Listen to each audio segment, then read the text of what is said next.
အားလုံးပဲမင်္ဂလာပါ Ingyin education မှာယနေ့သင်ကြားမယ့်သင်ကြားရေး lesson ကတော့ G8 သင်ရိုးအခန်း1ရဲ့ Lesson-44 ပဲဖြစ်ပါတယ်ဆရာတို့ပုဒ်စာနံပါတ်4ကိုဆက်လက်သင်ကြားပေးသွားမှာပဲဖြစ်ပါတယ်ပုဒ်စာနံပါတ်4 2 into 5 minus 1/2 plus 1/2 minus 1/3 by 2/3 လို့ပေးထားပါတယ်ဒီမှာဆိုဆရာတို့က bankulan ကိန်းကြုံမြင်ပါပါတယ်ကိန်းကြုံမြင်ပါရင်ထိုကိန်းကြုံမြင်ကိုအရင်ရှင်းပေးရမှာပဲဖြစ်ပါတယ်2 into 5 10ပဲဖြစ်ပါတယ်လက္ခဏာက minus ပါ 1/2 က 1/2 ပါကိန်းကြုံမြင်ကိုဖြည့်ရှင်းပါမယ်လက္ခဏာက plus ပါဘုံပိုင်းကြီးဆရာတို့စစ်ထားပါမယ်ပိုင်းကြီးကို2နဲ့မြောက်ရင်ပိုင်းဝေကို2နဲ့မြောက်ပါတယ်3တက်လီ3လက္ခဏာက minus ပါပိုင်းကြီးကို2နဲ့မြောက်ရင်ပိုင်းဝေကိုလည်း2နဲ့မြောက်ပါတယ်2တက်လီ2ပါနောက်ကိန်းတန်ဖိုးသည် 2/3 ပဲဖြစ်ပါတယ်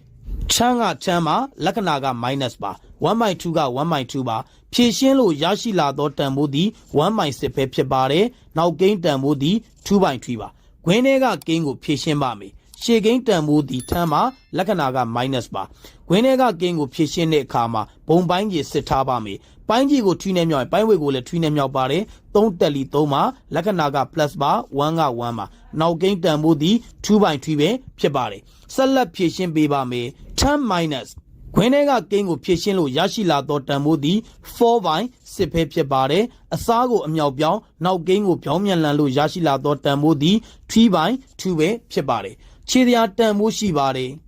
3တက်လီ3 3နဲ့လီ6ပါ2တက်လီ2 2နဲ့လီ4ပါ2နဲ့2နဲ့ကျေသွားပါမယ်10 minus 1ပဲဖြစ်ပါတယ်ရရှိလာသောတန်ဖိုးသည်9ပဲဖြစ်ပါတယ်ယနေ့သင်ကြားပေးခဲ့တဲ့ပုဒ်စာနံပါတ်4ရဲ့ရှင်းလင်းချက်ကိုနားလည်လိမ့်မယ်လို့ထင်ပါတယ်အားလုံးကိုကျေးဇူးတင်ပါတယ်ရှင်လန်းချမ်းမြေ့ကြပါစေဗျာ